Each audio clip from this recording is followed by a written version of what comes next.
Mahal kong Diyos, itaboy mo hindi lang ang mga kaaway sa paligid ko, kundi pati ang kaaway sa loob ko. Alisin mo ang pride ko, takot, pagdududa, galit, at lahat ng pumipigil sa akin para maging kung sino talaga ang nilikha mo ako.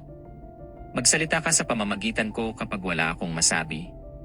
At hayaan mong makita ka ng tao sa akin bago pa nila ako makilala.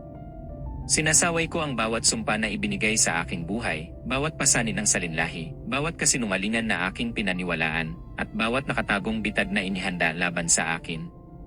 Palitan mo po ang bawat ikot ng kabiguan ng iyong kapayapaan, karunungan at layunin.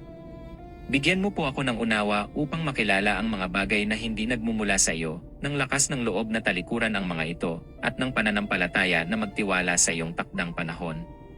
Hayaan mo na ang aking buhay ay maging bangan ng iyong pag-ibig, ang aking mga salita ay magtaglay ng iyong katotohanan, at ang aking pamana ay magdala ng kapurihan sa iyo. Sa pangalan ni Jesus, Amen.